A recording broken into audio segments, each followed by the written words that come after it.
সাংবাদিকদের কাজের জন্য সবচেয়ে বিপজ্জনক ৯টি দেশের তালিকা প্রকাশ করেছে রিপোর্টার্স উইদাউট বর্ডার্স। তাদের এক প্রতিবেদনে বলা হয়েছে ২০২৪ সালে ১ ডিসেম্বর পর্যন্ত ৫৪ সাংবাদিক হত্যার শিকার হয়েছেন। এর মধ্যে সবচেয়ে বেশি ১৬ জন সাংবাদিক নিহত হয়েছে গাজায়। এছাড়া তালিকায় থাকা বাংলাদেশে জুলাই মাসে আন্দোলনকারীদের সাথে আইনশৃঙ্খলা বাহিনীর সংঘাতের সময় নিহত হন ৫ জন। চলতি বছরে বিশ্বের বিভিন্ন প্রান্তে কর্মরত অবস্থায় নিহত হয়েছেন ৫৪ সাংবাদিক, যাদের বেশিরভাগই প্রাণ হারিয়েছেন যুদ্ধবিধ্বস্ত এলাকায় দায়িত্ব পালন করতে গিয়ে।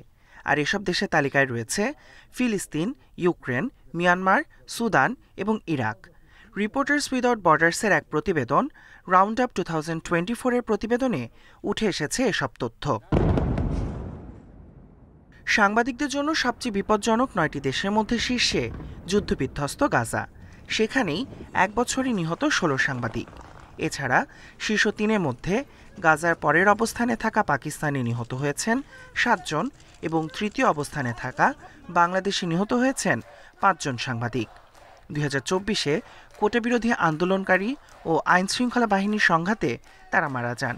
আহত হন আরও অনেকে। রিপোর্টার্স উইদাউট বর্ডার্সের সমীক্ষায় দেখা গেছে ২০২৪-এ সাংবাদিকদের ওপর সহিংসতার পরিমাণ বেড়েছে ৫৭.৪% পর্যন্ত। ২০১৮ সালে সে হার ছিল ৫২.১%। এছাড়া গাজায় হত্যা করা সাংবাদিকদের ৩০%কেই ইসরায়েলি বাহিনী হত্যা করেছে বলে সংস্থাটির প্রতিবেদনে দাবি করা হয়েছে। তালিকায় সবচেয়ে বিপজ্জনক বিবেচনায় আরও যেসব দেশের নাম এসেছে সেগুলো হলো Mexico, Sudan, Myanmar, Colombia, Ukraine এবং লেবানন।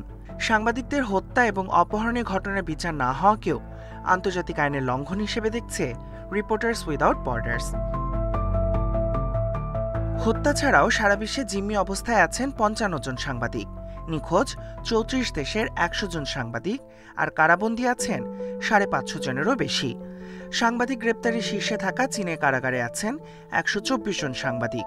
দ্বিতীয় স্থানে থাকা মিয়ানমারের কারাগারে আছেন ৬১ জন সাংবাদিক। এই অবস্থায় মানুষকে তথ্য দেওয়ার কাজে যারা নিয়োজিত তাদের যথাযথ নিরাপত্তার জন্য আহ্বানও জানিয়েছে reporters without borders. Tahmid Abrar, independent news.